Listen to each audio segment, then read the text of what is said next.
reaching a fever pitch and it's bringing me out the dark. Finally, I can see you crystal clear. Go ahead and sell me out and I'll lay your ship bare. See, I'll leave with every piece of you.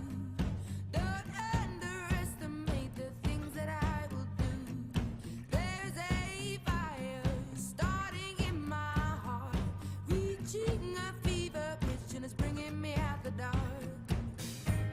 The scars of your love remind me of us. They keep me thinking that we almost had it all.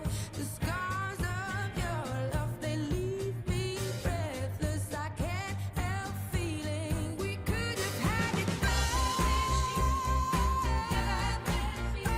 In the deep, you have my heart inside. You played it to the beat. Baby, I have no story to be told, but I've heard one on you and I'm gonna make your head burn. Think of me in the depths of your despair. Make a home down there as mine sure won't be shared.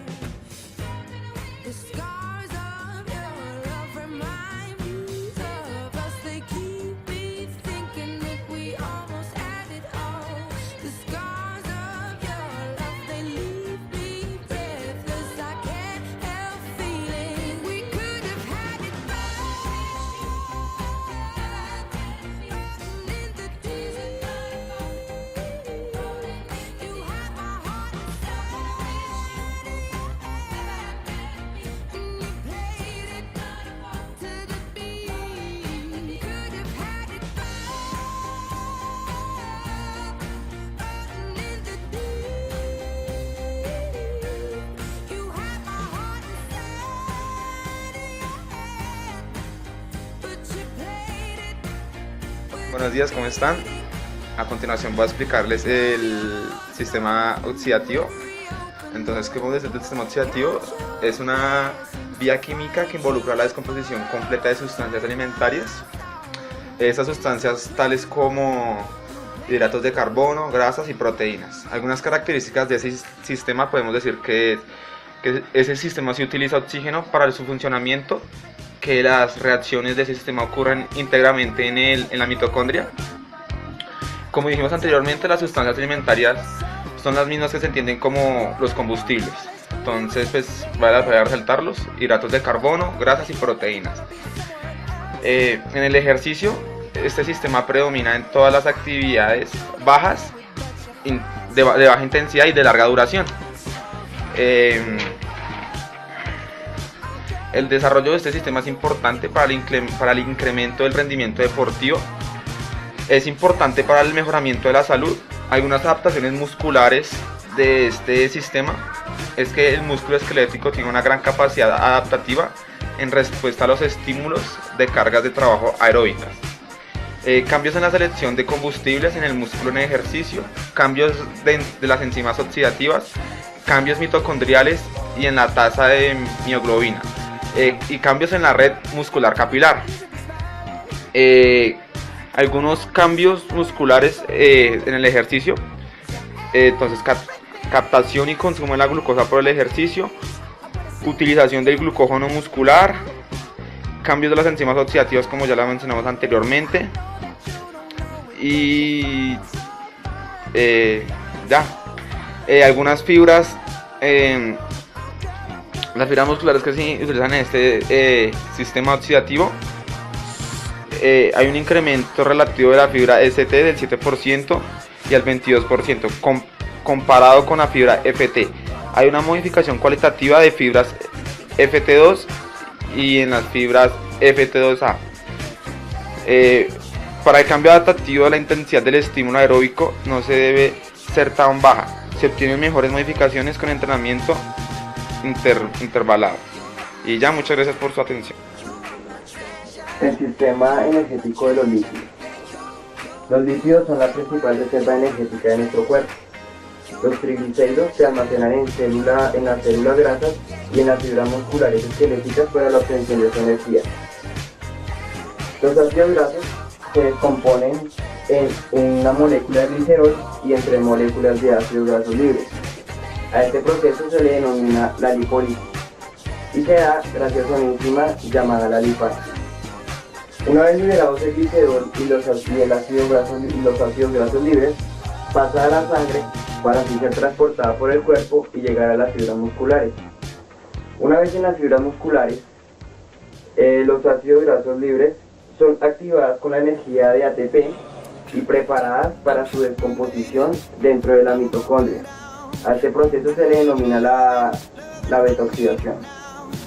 Este proceso es una cadena de carbonos de un ácido graso libre, que es dividida en unidades de 2 carbonos y separadas de ácido acetílico. Cada molécula de ácido acetílico se convierte en un acetilcoenzima A y este pasa al ciclo de Krebs, que mi compañero explicará más adelante. Algunos deportes que utilizan este sistema energético son de larga durabilidad y resistencia, son como el ciclismo, el Tour de Francia, el ciclomontañismo, también una media maratón, la marcha atlética y se podría también decir que los aeróbicos. El tipo de fibras que utiliza la marcha atlética o estos deportes son fibras rojas que se caracterizan por ser tipo lentas, contienen demasiada mioglobina y son de contracción lenta y continua. La contracción muscular que utilizan la marcha atlética es de contracción isotónica, ya que hay alargamiento y acortamiento del músculo. Este se divide en 2, que son las concéntricas y las excéntricas. Las concéntricas son cuando hay una modificación hacia el centro del músculo y la excéntrica es cuando hay una modificación hacia los extremos del músculo. El órgano tendinoso de Golgi es un mecanorreceptor que está situado entre el músculo y el tendón. Por fibras musculares y sensoriales que dan información sobre cuando se tensiona el músculo. El órgano tendinoso de Golgi relaja el músculo antagónico, que en este momento pues en la marcha atlética se utilizan los aductores, el tibial y el glúteo mayor. El uso neuromuscular se activa con un movimiento dinámico y se transporta como impulsos nerviosos hasta la médula espinal por conducidas hacia la molécula por una conductividad saltatoria. Llegan hasta la asta posterior, interviene la interneurona que está situada como por acá y ahí hace una contracción refleja que llega hasta la plaza motora. En la marcha atlética, cuando el flexor, que es el flexor se contrae y el extensor se relaja para cuando el atleta retira el pie. En el otro pie, el extensor se contrae y el flexor se relaja en la pierna para así soportar el peso del cuerpo. Ahora continuamos con mi compañero que va a explicar el ciclo de Krebs. Bueno, la primera molécula que se utiliza para iniciar el ciclo de Krebs es el piruvato, que produce de la glucólisis, también de los ácidos o aminoácidos, pero nos vamos a centrar en la vía que empieza por el piruvato. El piruvato se transforma en acetilcoenzima A, conocida comúnmente como acetil-CoA. Esta transformación se produce por la acción de 3 enzimas que se llaman piruvato deshidrogenasa. Al ser una deshidrogenasa, producirá un NADH. El piruvato tiene 3 moléculas de carbono, en cambio el acetil-CoA tiene 2 moléculas de carbono. Ha perdido un carbono el piruvato para transformarse en acetil-CoA, que se pierde en forma de CO2. El ciclo de Krebs empieza cuando una molécula que se llama oxalacetato, que tiene 4 carbonos, se combina con el acetil-CoA, que tiene 2 carbonos, y produce el citrato, que es una molécula de 6 carbonos. El citrato se transformará en aconitato, que es otra molécula de 6 carbonos. El aconitato se transformará en otra molécula que se llama isocitrato, que también tiene 6 carbonos. El siguiente paso es de isocitrato a alfa-cetoglutarato. El isocitrato tiene 6 carbonos y perderá uno para formar el alfa-cetoglutarato, que tiene 6 carbonos. En este proceso el carbono se pierde en forma de CO2 y se produce un NADH. El siguiente paso es de alfa-cetoglutarato de 5 carbonos al succinil-CoA, que tiene 4 carbonos.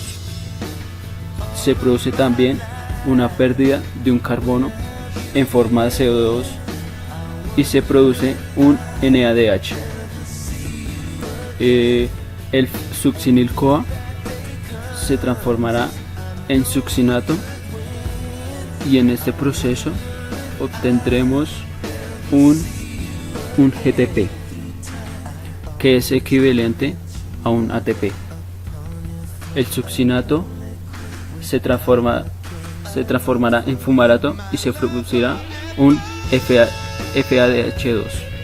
El fumarato incorporará una molécula de agua y se transformará en malato. Al final, el malato se transformará en oxalacetato, cerrando el círculo y produciendo un NADH. Entonces tendremos oxalacetato disponible para combinarse con el acetil-CoA y empezar nuevamente el ciclo de Krebs. En cuanto a las enzimas, la citratosintasa es la que sintetiza el paso de acetil-CoA más oxalacetato a citrato. El paso de citrato a aconitato es catalizado por la enzima aconitasa. El paso de aconitato a isocitrato es catalizado por la enzima aconitasa. En el paso de isocitrato a alfa-cetoglutarato interviene la isocitrato deshidrogenasa, que es la que produce el primer NADH y produciendo un CO2. El paso de alfa-cetoglutarato a succinil-CoA es catalizado por la enzima alfa-cetoglutarato deshidrogenasa, que como se ha dicho antes, produce un NADH y un CO2. El paso del succinil-CoA a succinato se cataliza por la enzima succinil-CoA sintetasa. Recordar que se produce un GTP. La succinato deshidrogenasa se cataliza la succinato a fumarato y se produce un FADH2, y el paso de fumarato a malato se sintetiza por la enzima fumarasa y la malato deshidrogenasa cataliza el paso de malato a oxalacetato con la producción de un NADH. Entonces, para concluir, recordemos que en todo este ciclo de Krebs se acaba produciendo 3 moléculas altamente energéticas.